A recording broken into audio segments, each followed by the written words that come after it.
Hello and welcome students, Gyanjyoti coaching সেন্টারের পক্ষ থেকে তোমাদের সকলকে আরও একবার স্বাগত। আজকে আলোচনা করব আমরা যে বিষয়টা নিয়ে, সমাজের অনগ্রসর শ্রেণী বলো বা পিছিয়ে পড়া শ্রেণী বলো, যেমন রয়েছে এসসি, এসটি, মাইনরিটি, তাদের যে শিক্ষা ব্যবস্থা রয়েছে কী ধরনের রয়েছে, সেখানে ফ্যাসিলিটিস কী কী দেওয়া রয়েছে বা তারা কী কী ধরনের সহায়তাগুলো পাচ্ছে, সমস্তটা নিয়েই আজকে আমরা আলোচনা করব। চলো দেখো, শিক্ষা কিন্তু সকলের একটা মৌলিক অধিকার, এবং এই যে শিক্ষা সকলের মৌলিক অধিকার, সেটা জাতি, ধর্ম, বর্ণ সমস্ত কিছুর ঊর্ধ্বে গিয়ে কিন্তু সকলের এটা অধিকার রয়েছে এবং সকলের এটা প্রাপ্য। তো তার উপর বেস করে ভারতের সংবিধান সামাজিক এবং অর্থনৈতিকভাবে পিছিয়ে পড়া যেই সমস্ত অনগ্রসর শ্রেণী রয়েছে বা জনগোষ্ঠী বলতে পারো, তাদের শিক্ষার প্রসারে কিন্তু বিশেষ ব্যবস্থা গ্রহণ করেছে।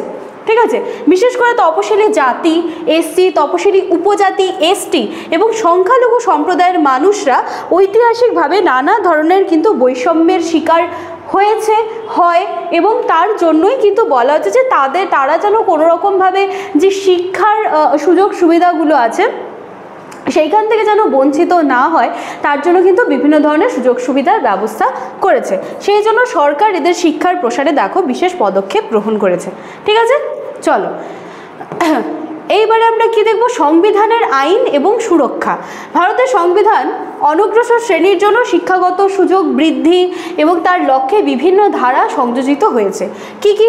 অনুচ্ছেদ 15তে দেখো কি বলছে, অনগ্রসর শ্রেণীর জন্য শিক্ষাগত সুবিধা নিশ্চিত করতে বিশেষ ব্যবস্থা নেওয়ার অনুমতি দেওয়া হয়।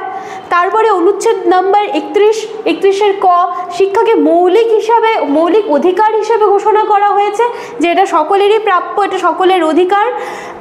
অনুচ্ছেদ 46, তপশিলি জাতি ও উপজাতির শিক্ষাগত এবং অর্থনৈতিক উন্নয়নের জন্য রাষ্ট্র বিশেষ পদক্ষেপ গ্রহণ করবে। এবং অনুচ্ছেদ 330 ও 335-এ সরকারি চাকরি এবং শিক্ষায় তার যে সংরক্ষণ, সেটা বিধানের কথা কিন্তু বলা হয়েছে। ঠিক আছে, আচ্ছা এরপরে চলো, তপশিলি জাতি এসসি এবং তপশিলি উপজাতি এসটি, শিক্ষার ক্ষেত্রে এদের জন্য এই যে অনগ্রসর যে শ্রেণী রয়েছে তাদের কি কি ব্যবস্থা কথা বলা হচ্ছে শিক্ষার ক্ষেত্রে, সেটা একটু দেখি। সংরক্ষণ নীতি এবং কোটা ব্যবস্থা। সংরক্ষণ নীতি মানে বলা হচ্ছে যে সমস্ত সরকারি এবং বেসরকারি শিক্ষা প্রতিষ্ঠানে এসসি এসটিদের জন্য কিছু লিমিটেড সিটস বলো বা কিছু সংখ্যক আসন বলো, সেটা কিন্তু সংরক্ষণের কথা বলা হচ্ছে। এই যে দেখো, যেটা আমি বলেছি, উচ্চশিক্ষা এবং সরকারি চাকরিতে যথাক্রমে 15% এবং 7.5% হচ্ছে সংরক্ষণ রাখা হয়েছে। এছাড়া বিভিন্ন ধরনের বৃত্তি এবং আর্থিক সহায়তারও কথা বলা হয়েছে।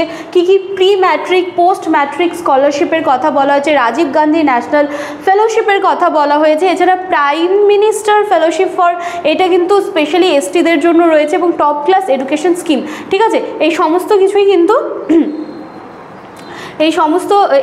কিছুই কিন্তু রয়েছে হচ্ছে এসটি এবং এসসি, এই তপশিলি জাতি এবং তপশিলি উপজাতিদের শিক্ষার ক্ষেত্রে বিভিন্ন ধরনের বৃত্তি এবং আর্থিক সহায়তাগুলো কিন্তু রয়েছে। ঠিক আছে, আচ্ছা এবার দেখো আর কি আছে। বিনামূল্যে শিক্ষার ব্যবস্থা। এসসি এসটি শিক্ষার্থীদের জন্য সরকারি স্কুলে বিনামূল্যে বই পাবে, বিনামূল্যে ইউনিফর্ম, এছাড়া মিড ডে মিল, সমস্ত কিছুর কিন্তু ব্যবস্থা রয়েছে। তারপরে কি রয়েছে, একলব্য মডেল রেসিডেন্সিয়াল স্কুল। এখানে কি হচ্ছে, এখানে স্পেশালি উপজাতি সম্প্রদায়ের শিক্ষার্থীদের জন্য আবাসিক স্কুল যেটা রয়েছে, সেই আবাসিক স্কুল হিসেবে কিন্তু তৈরি করার কথা বলা হয়েছে বা তৈরি করা কিন্তু হয়। ঠিক আছে, আচ্ছা এইবারে চলো, আমরা তো তপশিলি জাতি, তপশিলি উপজাতিদের কথা বললাম, দেখলাম তাদের কি ফ্যাসিলিটিস রয়েছে। এইবারে আমরা মাইনরিটি বা সংখ্যালঘু সম্প্রদায়ের শিক্ষার ব্যবস্থা সম্পর্কে আলোচনা করব। এই যে সংখ্যালঘু সম্প্রদায়ের মধ্যে কারা কারা, এই সংখ্যালঘু সম্প্রদায়ের আওতায় কারা কারা আসছে একটুখানি দেখে নিচ্ছি। মুসলিম, খ্রিস্টান, শিখ, বৌদ্ধ, পার্সি এবং জৈন সম্প্রদায়কে সংখ্যালঘু হিসেবে কিন্তু গণ্য করা হয়। এদের শিক্ষার উন্নয়নের জন্য সরকার কিন্তু বিশেষ ব্যবস্থা নিয়েছে। কিরকম? সংখ্যালঘু শিক্ষার্থীদের জন্য বৃত্তি কী কী রাখা হয়েছে দেখো, Maulana Azad national fellowship, merit cum means scholarship, pre matric আর পোস্ট ম্যাট্রিক স্কলারশিপ, এই সমস্তগুলোর ব্যবস্থা আছে। তারপর দেখো মাদ্রাসা শিক্ষা আধুনিকীকরণ, এখানে কি বলছে, মাদ্রাসাগুলিকে আধুনিক শিক্ষার সঙ্গে যুক্ত করার জন্য বা যুক্ত করতে সরকার কি করছে, সার্বভৌম শিক্ষা ও দক্ষতা উন্নয়ন কর্মসূচি কিন্তু গ্রহণ করেছেন। তারপরে কি হচ্ছে, সংখ্যালঘু শিক্ষা প্রতিষ্ঠান, সংখ্যালঘু সম্প্রদায় পরিচালিত বা সংখ্যালঘু সম্প্রদায় দ্বারা পরিচালিত যে সমস্ত শিক্ষা প্রতিষ্ঠানগুলো রয়েছে সেগুলো কিন্তু বিশেষ সুযোগ সুবিধা কিন্তু পায়, যেরকম হচ্ছে আলিগড় মুসলিম বিশ্ববিদ্যালয়, জামিয়া মিলিয়া ইসলামিয়া, ঠিক আছে, এই ধরনের যে শিক্ষা প্রতিষ্ঠানগুলো রয়েছে সেগুলো কিন্তু বিশেষ ধরনের ফ্যাসিলিটিসগুলো পেয়ে থাকে। আচ্ছা চলো তাহলে আমরা এবারে কিন্তু একদম লাস্ট স্লাইডে চলে এসেছি। এখানে কি বলা হচ্ছে, এসসি এসটি এবং মাইনরিটি সম্প্রদায়ের জন্য শিক্ষা সংক্রান্ত নীতিগুলি সামাজিক সাম্য এবং অর্থনৈতিক যে দিকটা রয়েছে তার উন্নয়নের লক্ষ্যে গুরুত্বপূর্ণ ভূমিকা রাখে।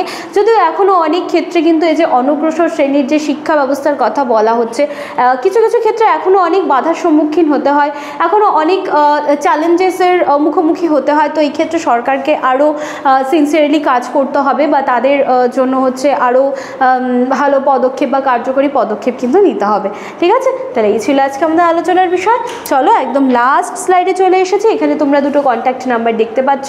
নাম্বার দুটি হলো জ্ঞানজ্যোতি কোচিং সেন্টারের অফিসিয়াল হেল্পলাইন নাম্বার 6295916282, 7076398606। যে কোনো একটি নাম্বারে কল করে তোমরা সরাসরি আমাদের সাথে কিন্তু যোগাযোগ করে নিতে পারো। অবশ্যই অফিস টাইমে তোমাদেরকে কল করে নিতে হবে।